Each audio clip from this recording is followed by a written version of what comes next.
Live's Leaf Talk. Welcome to the Spanglish World Network on Zingo TV channel 250.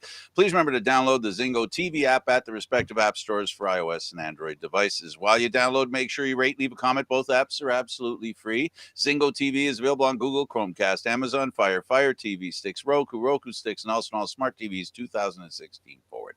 Joining me now on Leaf Talk is Aaron William Freeland and our special guest, David Morasuti. Hello, gentlemen. Hello. How are you doing?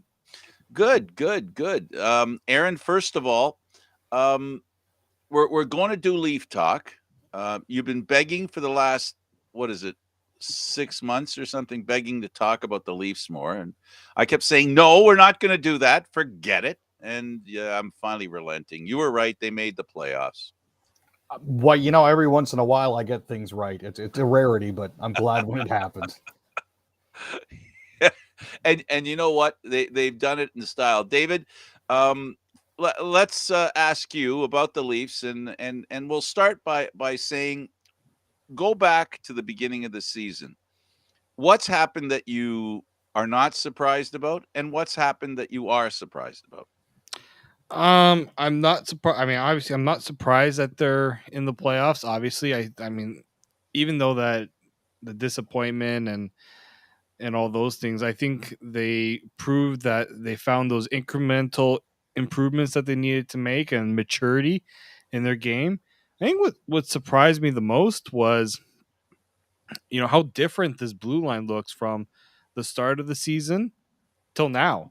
It's totally changed. If you look at what the Leafs day one open night roster looks like and what it is now, I did not expect this much change on this blue line, for better or worse. In some cases, injuries played a factor, but just also the trades done have totally remade this blue line. I think, real quick, the biggest surprise on defense, now that you raised that issue, to me, when you go from the beginning of the season, is Liljegren. Yes. No, I think you're totally right. I think his emergence, I knew that he could be an NHL defenseman. Whether I expect him to be contributing like he has, I wasn't going there yet because he didn't have the experience. But they finally did the right thing, which was put him with the right defensive partner that can allow him to do the things he needs to do. And he has found confidence in his game. This is a confident young defenseman. That's a dangerous thing to have in a good way.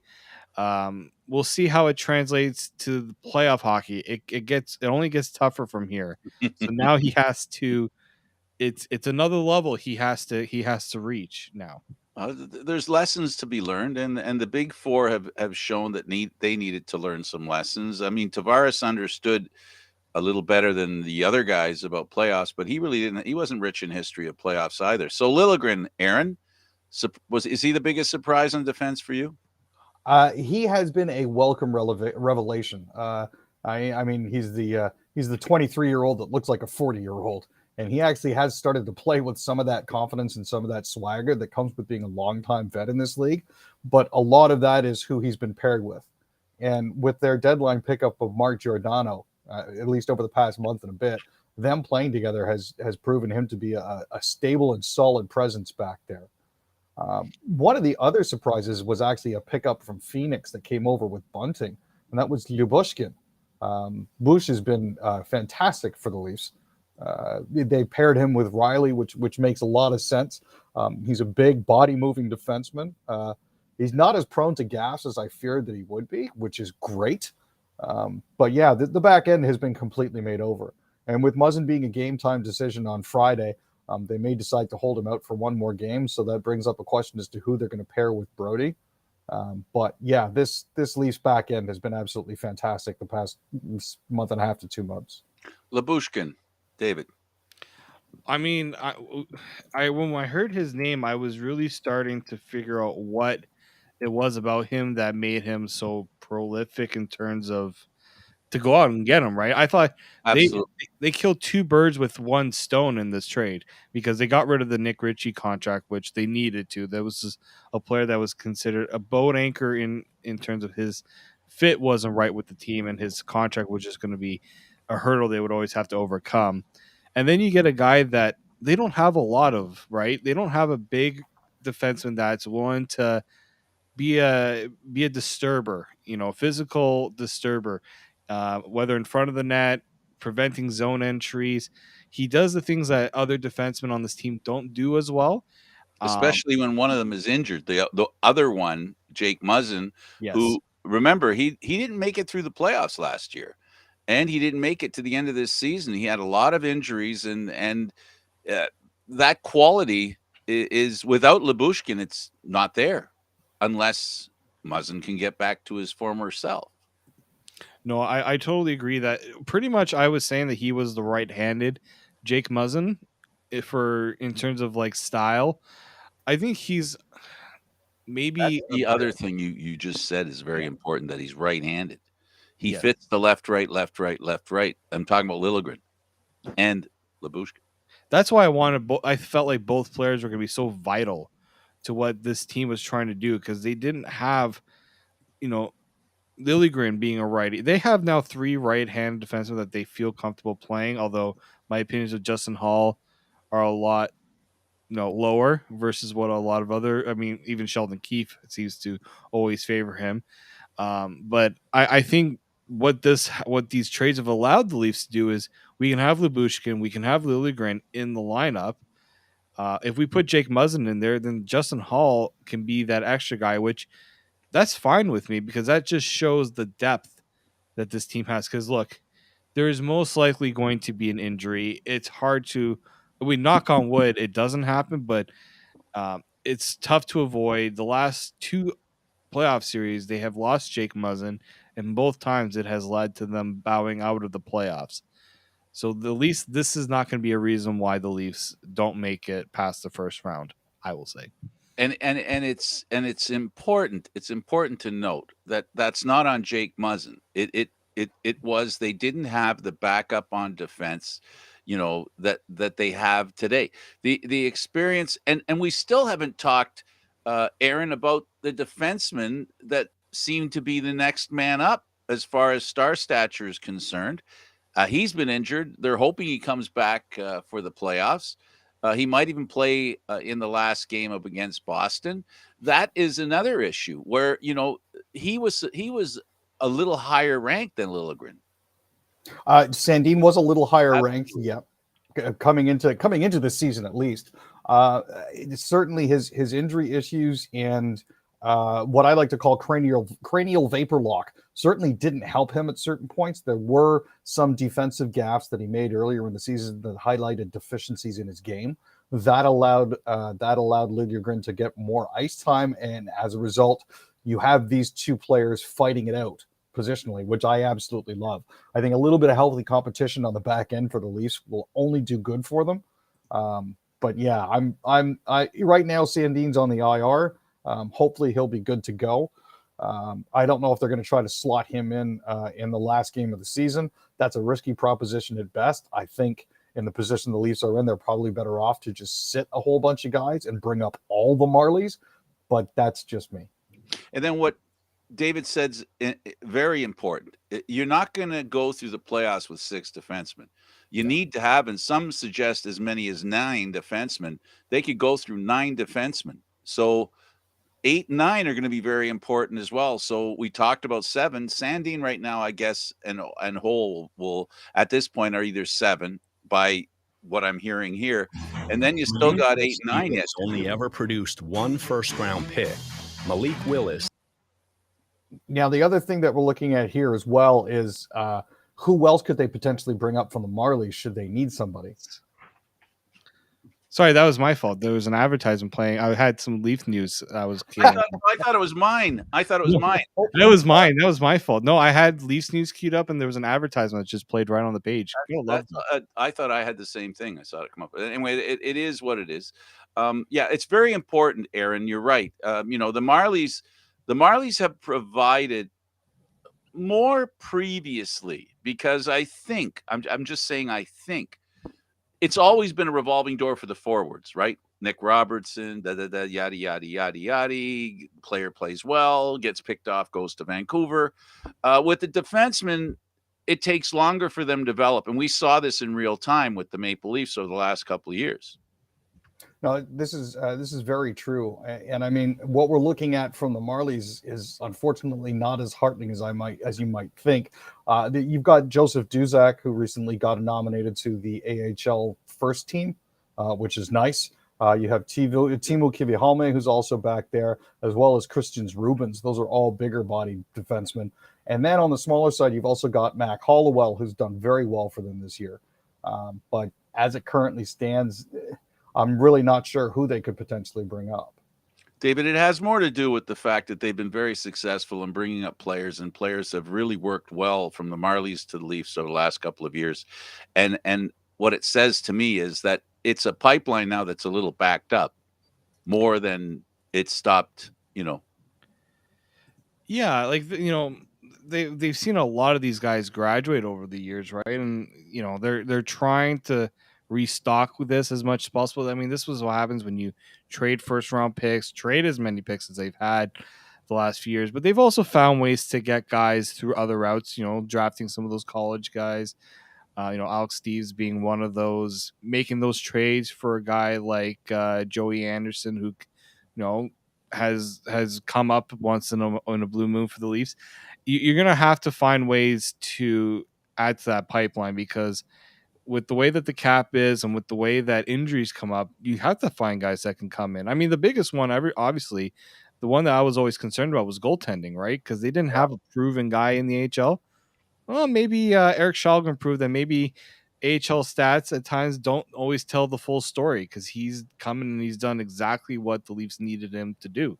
And they just signed the Hobey Baker winner for this year. So, I was going to also throw in, I didn't hear Nyes, and Matthew Nyes. He's another guy that they need to sign, but it looks like he's going to be in college for another year.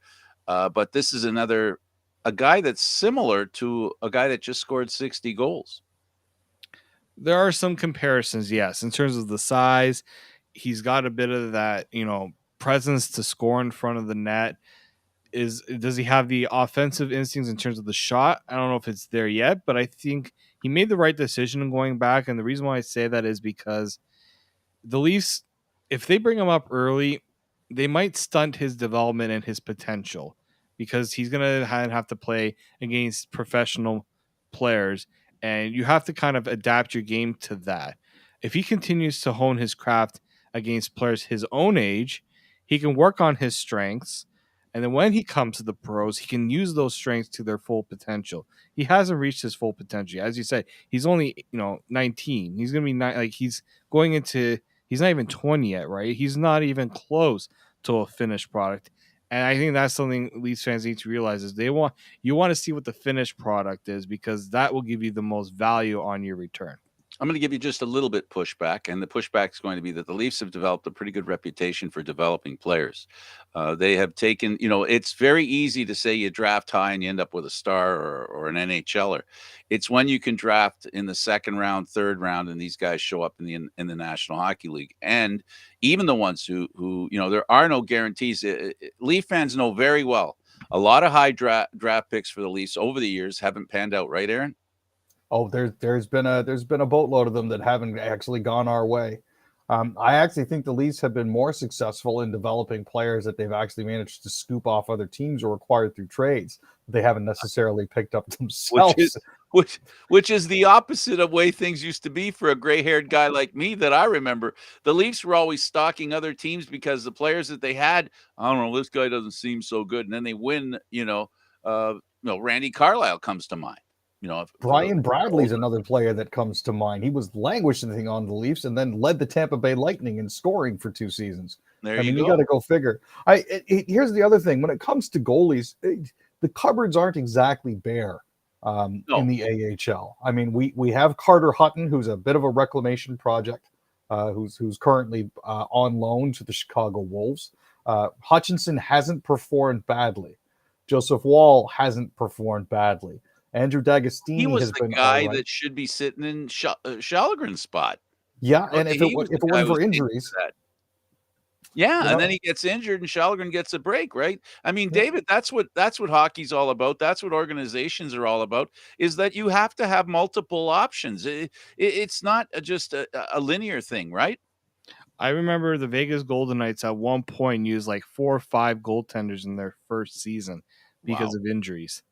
Like they played a guy that hadn't even played a professional game yet because they just had no other option because of injuries, right? You have to.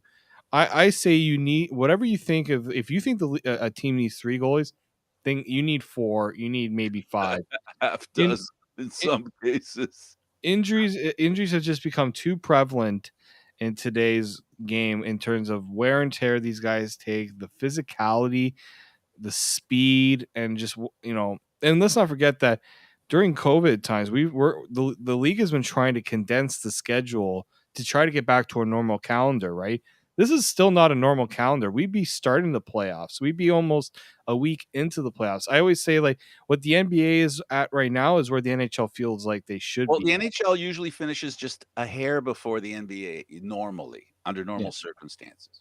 This year they're behind, right? Yeah, absolutely, but they're not as behind, and as you guys know, as I expressed throughout the pandemic, that they won't be going to China to play in the Olympics, and they'll end up using that time to basically make up the games that they lost during the pandemic. That was an easy call for me, and thank goodness for that, because we would still be in, like, game 70 right now.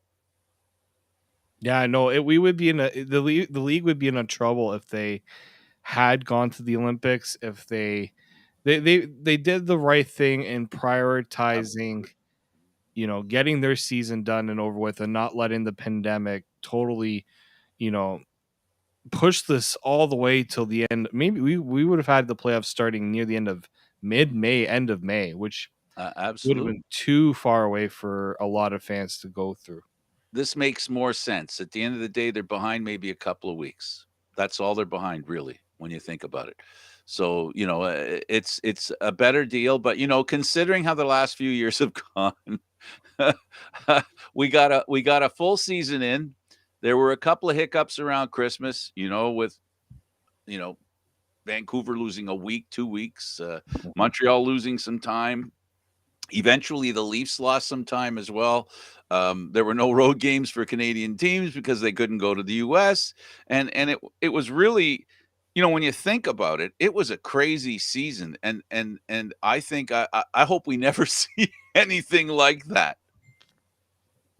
No, we're lucky to have gotten through as much as we have and adapted as well as we have. As it is, yes, there's going to be another short summer for the players. Short turnaround once the Stanley Cup ends at the beginning of August, and before training camps begin in September. But at least we're shifting more back towards a regular annual schedule. Normally, I like to work from goaltender out, but we started with the defense inadvertently. So the defense of the Leafs, and then before we leave the defense, we can't even call it a surprise. I mean, when the Leafs made the trade with Seattle, bringing in the former captain of the Calgary Flames, we knew there was potential there for A, leadership, B, maybe something left in the tank, especially because he was coming to play back home. Let's start with you, David. Been pretty good. He's been, out of all the pickups the Leafs have done since 2017, I'll say, he's been the far more effective The one. only one, I think. Really, I mean, like, Honestly, the only actually, I think all 3 of them have been way more productive than what the Leafs have gotten. Part of it is health. I think they got guys who were not fully healthy when they grabbed them. I think Nick Foligno last year was not healthy when they traded for him. They got, they're getting production, right? It's production too. And it's experience. Giordano brings, you know what? They always say that sometimes experience gets overrated.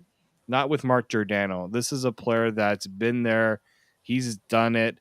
Yeah, he hasn't won a cup yet, but he's gone pretty far. He's been on runs. He's gone against teams that have gone far, right?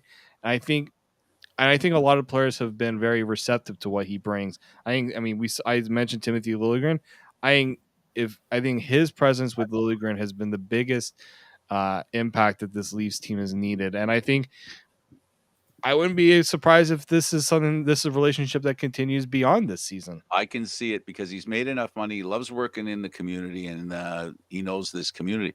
I have to say as well, and as I've told both you guys, I believe in leadership. I think leadership is really important.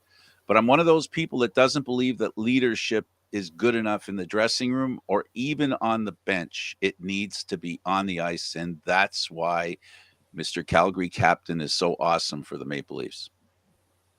Aaron? Now, it almost seems like we have a trend of picking up ex-captains.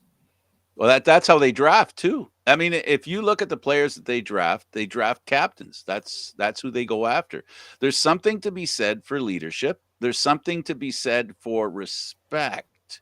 And you know that if a guy's wearing a C, it doesn't matter how bad the team is, at least you know within that team framework he's respected by the coach, by the GM, and the players. This is very much true. And it's a lot of the times when you are going out and seeking players like that, that's exactly what you're looking for. And you're always talking about drafting the best player available. Usually the best player available tends to be the captain. So, the best player available, and David, that word that they love to use in sports and especially in hockey, I think, intangibles. Yeah. This is, I think, in playoff hockey, the intangibles tend to, some people tend to overrate them, but some people tend to underrate them, right? There's an intangible in terms of situational hockey, composure, things like that. Those are intangibles, right? In my opinion, those are the intangibles you need to go on long playoff runs, right? When you're down, as a team that's down, do you have the guys that can say, all right, we're down, but we still have a lot of ways to go. This isn't over yet. Can we push back? The other one is we're up ahead. Can we put the final nail in the coffin and not give our opponent any reason to think that they're going to get back into this series, which the Leafs have done. The Leafs did last year. They gave Montreal that little sliver of hope. They didn't have the right. I felt like they did. Yeah, the intangibles weren't there. The composure wasn't there. They allowed themselves to almost, I wouldn't say, psych themselves out, but they let things boil over a bit too much.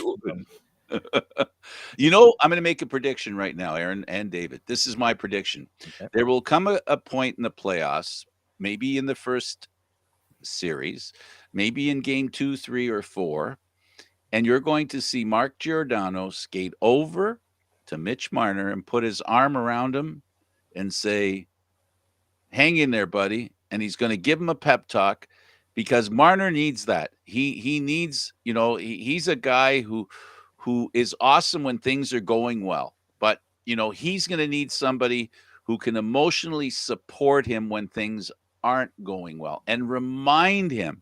And this is the whole point. And remind him of how good a hockey player he is. One of the weaknesses of Mitchell Marner, and I attribute it to maturity, having not arrived there yet, where he has to take the bad with the good. He doesn't handle the bad that well. And I think that to me, I see Giordano because Giordano's an outward guy. Unfortunately, Tavares isn't that kind of guy. I wish he was. He verbally supports his teammates, but he's not a physical kind of guy. And Giordano, maybe it's my background. Maybe it's the Italian in me where it's, hugs and all that kind of stuff. But I can see Giordano doing that. I think first and foremost, Tavares' impact is always going to be what he does on the ice. I think you're totally right on that. I think Marner and Matthews definitely need someone that can kind of, whisper in their ear almost. And when things get a little tough, can settle them down a bit, right?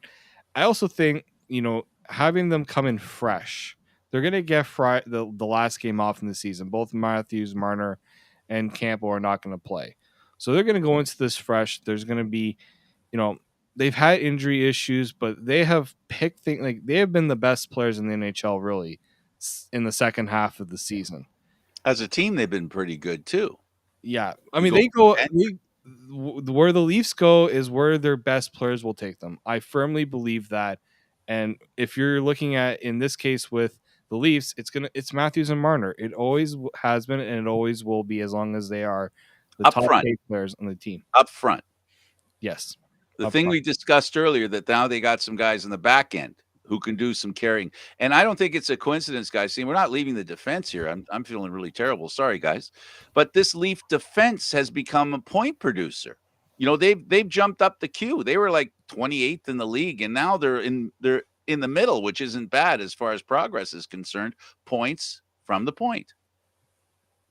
Yeah, No, they and- weren't getting that at the beginning of the season either, right, Aaron?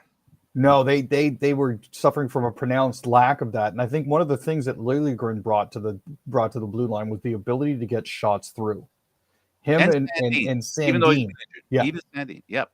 Him and Sandin both had the ability somehow to find the net from the blue line, as opposed to a Cody Ceci special or a Jake Gardner special, which is off the shin guards and back into your own zone. These two guys had actually successfully managed to do that. The other thing I wanted to just touch back on here, for Marner in particular, yeah, he needs somebody to pat him on the back and say, hey, buddy, you're doing okay. You're doing a good job. Have another Mountain Dew. At the same time, you've got a guy like Nylander who needs to be told to smarten up. And it's two different kinds. Nylander's come out and said, can you believe the latest rant by the fans against Nylander? He moved off his spot during the national anthem, and he was getting strafed, but because of that. But I mean, okay, whatever. But I mean, Nylander's point said, told, right, dude, you don't leave the blue line when the national anthem's on. Wait till it's over, dude. But anyway, I digress. Go ahead.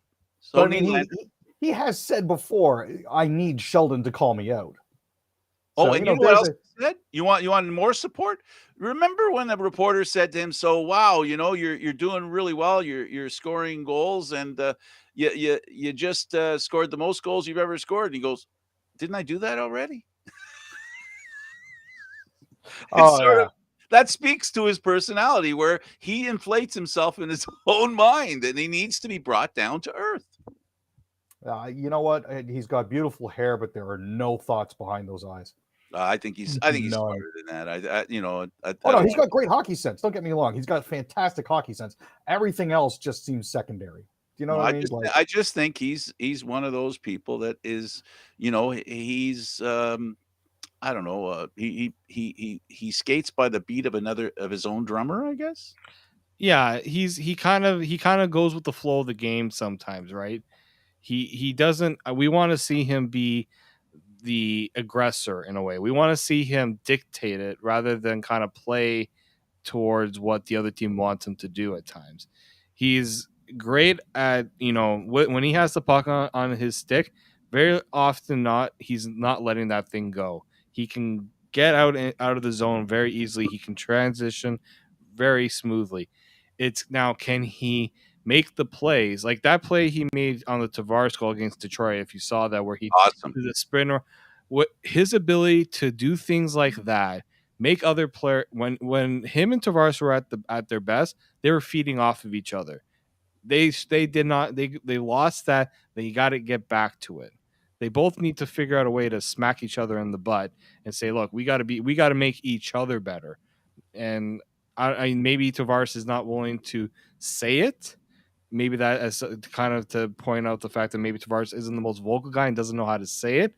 So this is where Sheldon needs to get both of them together, knock their heads together and say, hey, we need you guys to both provide us with that other threat that the other team needs to worry about. Now, in fairness to Nylander, he was the best Leaf scorer in the playoffs last year. And I think it has to do with his personality that I just joked a little bit about. And I apologize. I wasn't trying to make fun, as joking a little bit, that his self-assuredness, right? His sense of self, is very strong. You need that as well, because the way the team was playing last year, he was the only guy that had his head above water. You know what I'm saying? Like he was going, well, no, I don't play like that. This is how I play. Hold my beer. Yeah, but I liked what he did against Montreal. We're all looking for him to do the same. Can he finally put it together? After what we saw this season, I still think he can do it. It's just, will that come when the Leafs really need it, or when the Leafs are down, and then, all right, here's Nylander, kind of making himself look good. Yeah, it's not just us, Aaron. I mean, in the preseason interview before the season starts, remember what he said? What do you plan on doing this year? And Nylander said, I want to dominate. And after the playoffs he had with Montreal, you can understand why he thought he could. And the World Championships that he was at. No, and he's certainly proved over the course of the years that he can, when he wants to, turn it on and be an absolutely dominant player out there. The problem is sustaining that. And lapses and swoons during the season certainly don't help. I think what I think another way of putting what I believe is that he's able to handle the pressure.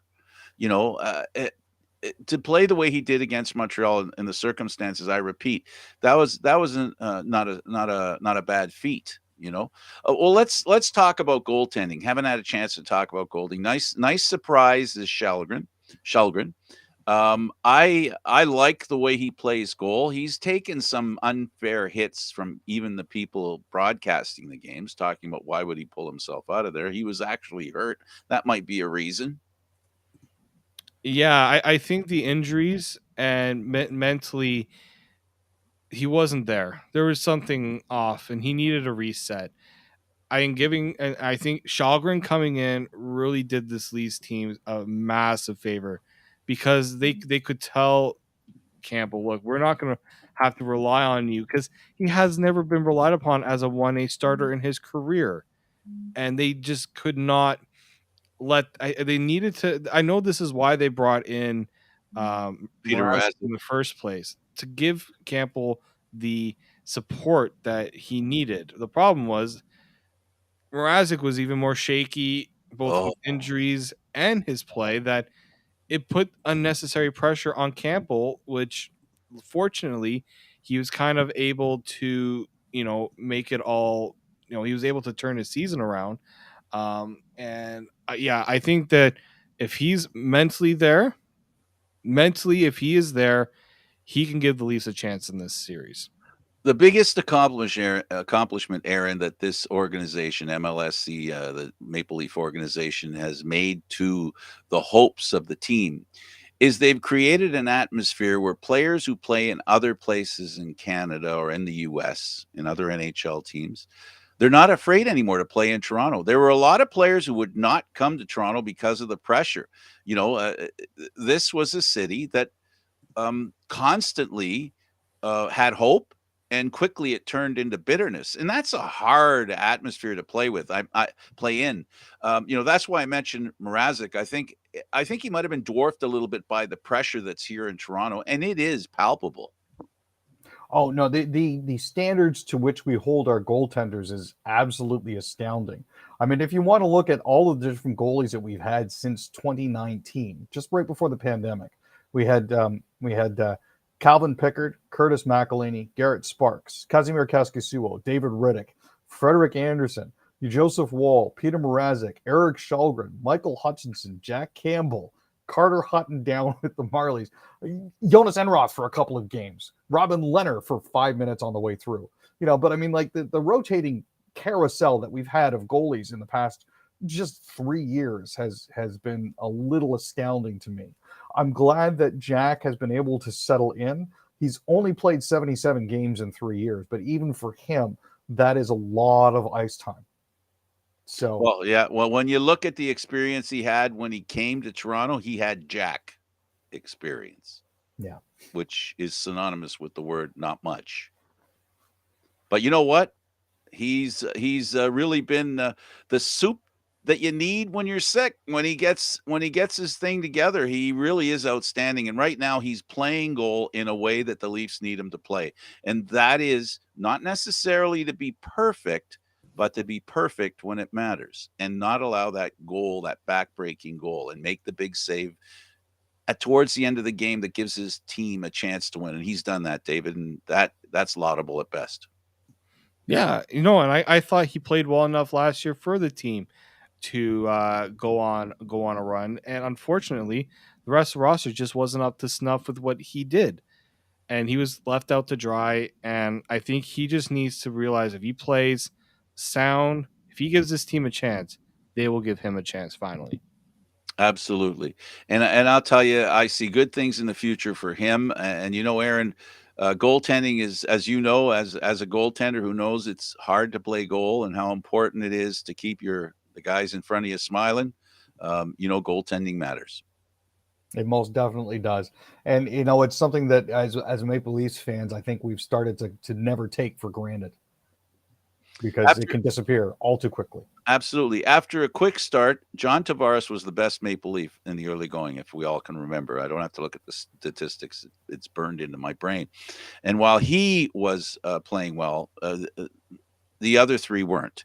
And after that, we saw improvement. We talked about Marner's improvement. And what can you say about a guy who scores 50 goals in 50 games, 60 over a season, obviously doing well. And Nylander, 30 plus goals. I mean, that's nothing to shake his stick at. But the one that gets me the most is I think, not the best trade, but the best pickup for the Toronto Maple Leafs this year, gentlemen, has to be Bunning in the offseason I'm referring to. He's my wild card for the playoffs. If he's healthy, if he's good to go, he will thrive in this type of setup here in the playoffs. He will thrive in this type of hockey. And Kampf and Kashe were close second, probably tied for second. I'd give Kampf the nod because of his health, having a little more than Kashe. Yeah, those two were absolute dynamite together. And I mean, they've played together for decades. They've been friends through it all.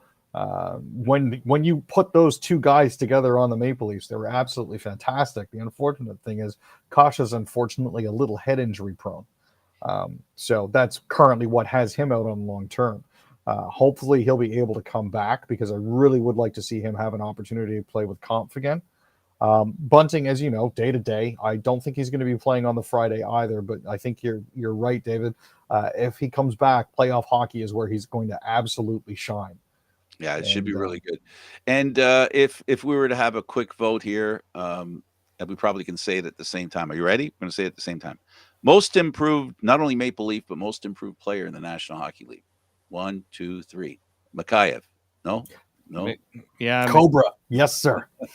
He used to be Soup, but then Soup came. No, I can't argue against that.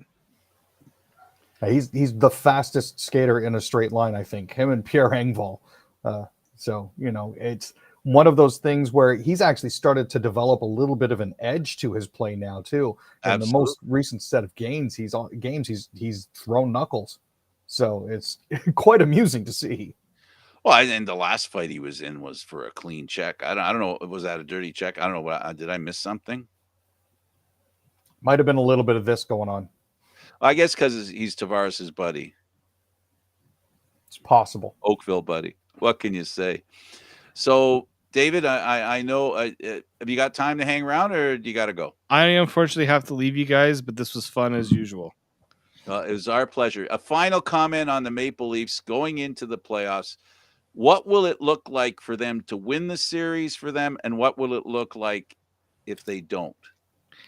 They don't win if their best players don't play like their best players. If Matthews and Marner do not have the performance that we've seen in the regular season, they won't go far.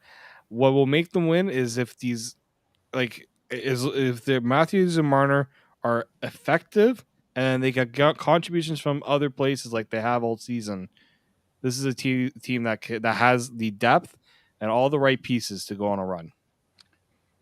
David Morisuti, CFL Talk, Mondays. Maybe this week it'll be on Tuesday. The Leafs are playing on Monday, and David doesn't want to miss it. Can't miss it, unfortunately. Sorry. Even for the CFL, I can't miss it. Thanks, David. Glad to see you here. Really appreciate you joining us. Well, Aaron, we'll save that question for you and for I towards the end of the show. We can take a little break if you want. And there were some topics, some subjects you wanted to talk about, and I'm looking for them. Here they are. Okay, let's go. Getting up to speed with what's been going on in the National Hockey. We'll go with the NHL and the Canucks, Kings and Canucks. So this is coming down to the short strokes here for the Canucks. Los Angeles currently in third in the Pacific at 44, 27, and 10 are coming in to play Vancouver. Los Angeles is currently on a 5-game winning streak. They're looking to extend to 6. Now, the Canucks themselves are 12-6-6 against Pacific teams. They're currently 8th in the Western Conference with 31.9 shots per game and 3 goals a game. Their last meeting was December 30th. LA won that 2-1, but they're looking to try to turn that around. JT Miller is 3 points away from 100.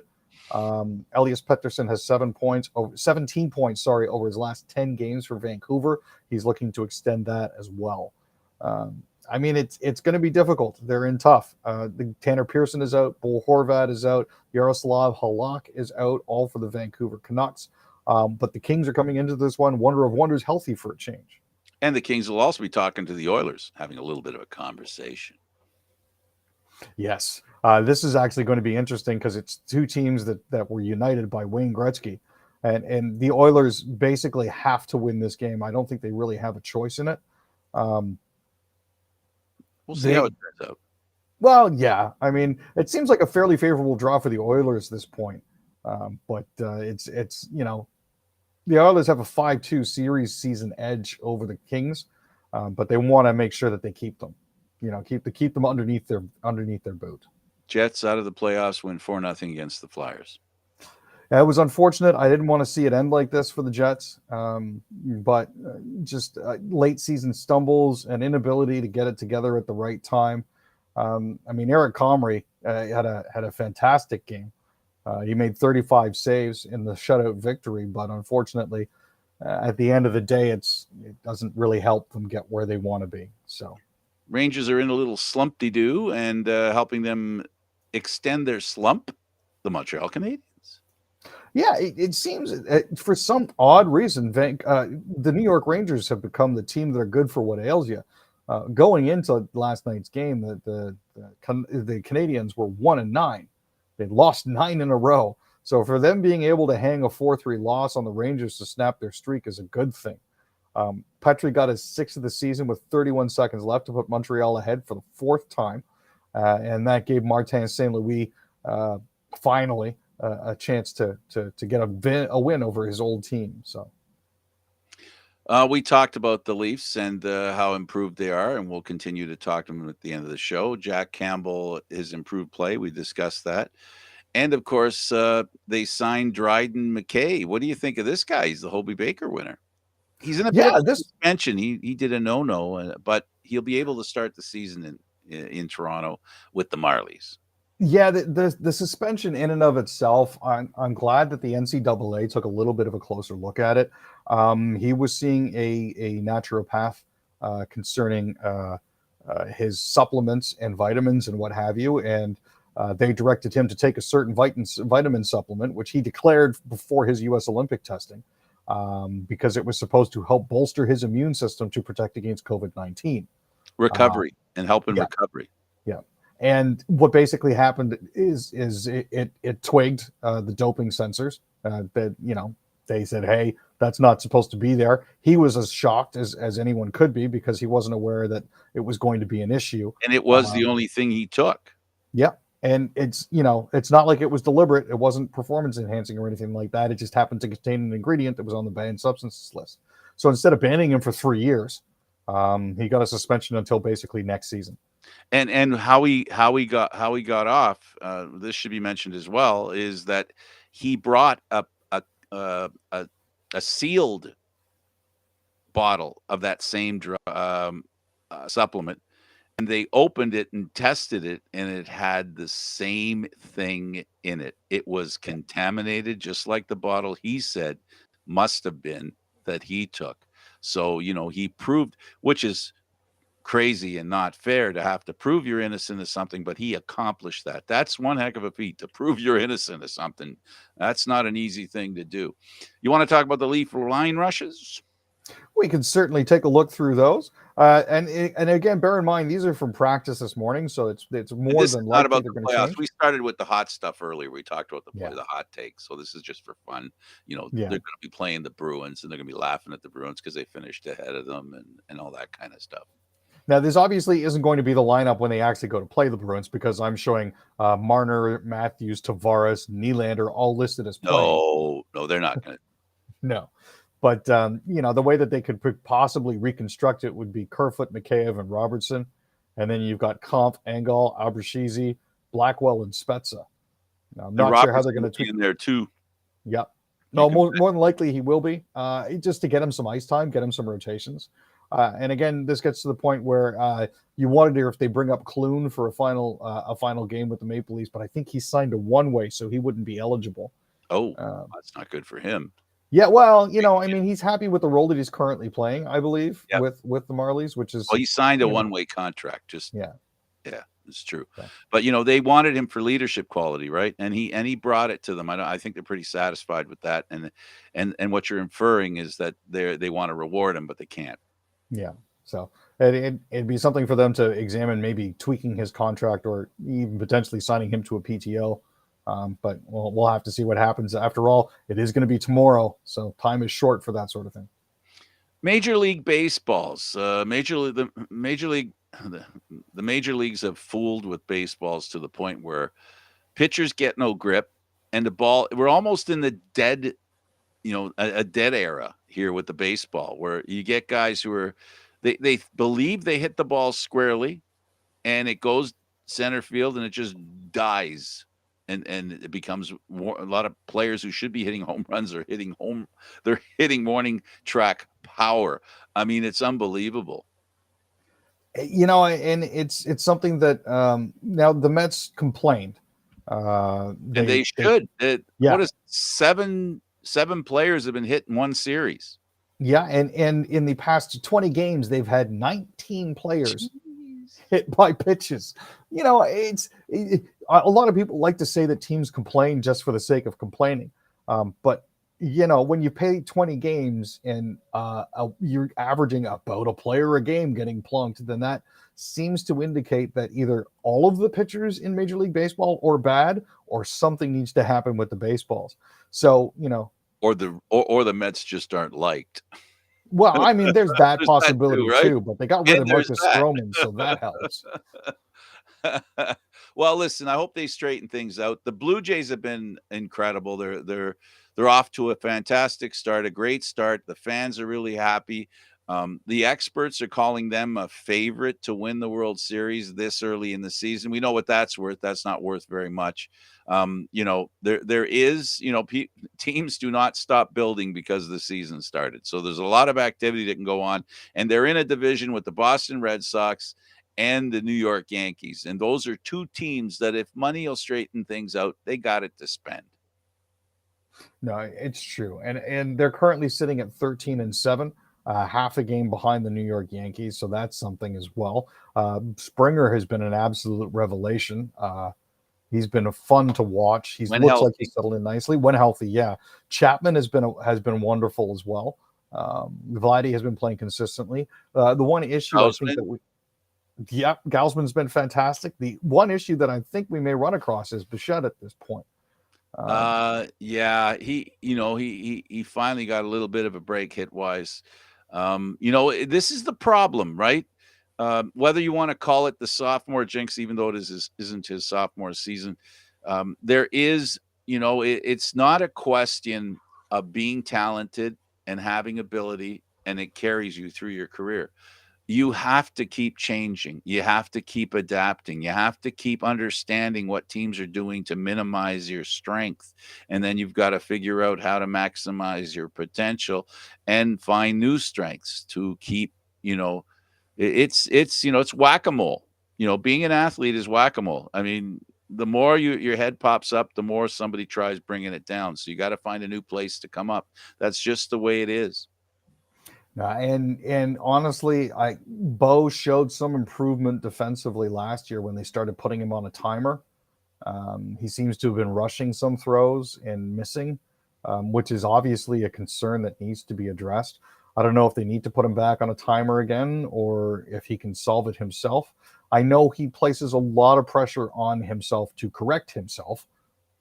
Well, it's tough too because, keep in mind, he's part of a group of young players that came up together and have been given, they've been named the future superstars of the Toronto Blue Jays. It's a hard thing to live up to. It truly is. And I hope this kid figures it out. And I hope, you know, at the very least, he has a productive major league career, and hopefully he, you know, he's able to be helped by the team to figure, you know, what it takes to be a major league baseball player. No, there's a lot of weight that are being put on these guys, and they're still very young, so it could potentially be very damaging. But the good thing is, he is currently at a point in his career where if there are habits that need to change, that can be done easily enough. You know, they haven't become ingrained yet, so there is still a huge opportunity for him here and a great future for him. Okay, we got a couple of minutes left, 5 to be exact, maybe 4.5. I promised that you'd get a chance to talk about the playoffs and the Leafs. But before we do that, we didn't talk about Matthews specifically. 60 goals in a season. Now, in context, it has been one of the best scoring seasons since the 90s in the National Hockey League. But he is one of the guys that's adding a lot of goals to the goals being scored. And this Leaf team is a giant contributor as well. You know, to see him and to see how absolutely effortless it was to watch him get his second and third goals of a hat trick about a week and a half, 2 weeks ago. It's automatic for him. You know, As was that 60th goal. It was everybody knew that was coming. Oh yeah, as soon as he circled across the blue line and kept the puck in, you knew it was going in. It was just a question of when and if you would be able to see it. So we did barely. Yeah, in slow motion. We did barely in slow motion. Yeah, he you know, I always said that he had the talent, and I always felt, and I still feel, that players need to respect their defensive game.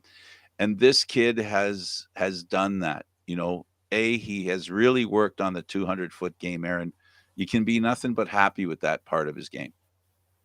Oh, most assuredly. I mean, he's taken huge leaps and strides since he actually started playing with the Leafs, and you know, people started to notice some of his deficiencies. But every year he takes a good chunk of the summer and just goes hard at one aspect of his game. 2 summers ago, I think it was his backhand. Last summer, I believe it was his back checking and his straight line skating in order to get back for that sort of thing. So every year you're going to see him just hone in on one idea and go hard on that. And it's important as a player so that you don't stagnate. I think, you know, he's also working this season. One of the biggest things I noticed is that he has a sense of humor. That's for sure. I think his off-season vocation, I think he should be into dental surgery. First of all, he showed that he could handle some dental surgery on himself using a net. You know what? I've always said, if you stay out of the blue paint, bad things won't happen. How did that happen? He was in the blue paint. And then, of course, he decided to offer some dental surgery to a certain Buffalo player. Well, he served his time for that. He sure did. And you know, his game improved after that. And it was, we agreed, you and I agreed, and the experts said that, you know, he needed to show, right, that he needed to be respected, and he was going to do something. So give me your early preview of the Maple Leafs, what looks like a winner and what will look like they're not. Well, as we head down to the final buzzer here, I do want to say that it looks like we are definitely going to be playing Tampa Bay in the first round. I, for one, am looking very much forward to that. What I'm looking more forward to is potentially not facing Boston in the second round. So we're going to need to get through that first. I don't think Boston will take Florida out, but they might. They might. Depends how good the referees are. It's gonna be something that we love picking on Boston when it comes to the referees.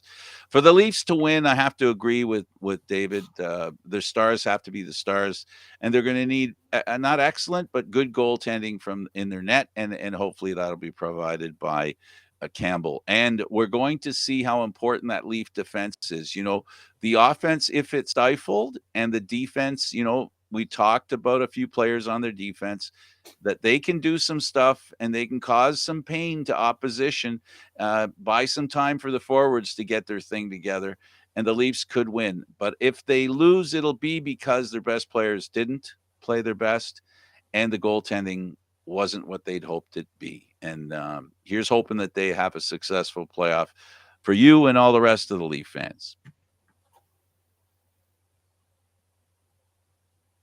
Looking forward to seeing how it plays out, Frank. Me too. Well, for Aaron William Freeland and, of course, David Morisuti, who left a little bit earlier, I'm Frank Stanisci. Thank you for watching Candid Frank Live's Leaf Talk, seen live Fridays at 6 p.m. This show can also be heard on the Spanglish World Radio Network. For Leaf Talk, other news, entertainment, and sports programming we offer, please check out SpanglishWorld.ca. Spanglish World. Watch it, hear it, read it, download it, and live it. Thanks for watching, everybody. Enjoy the hockey this week.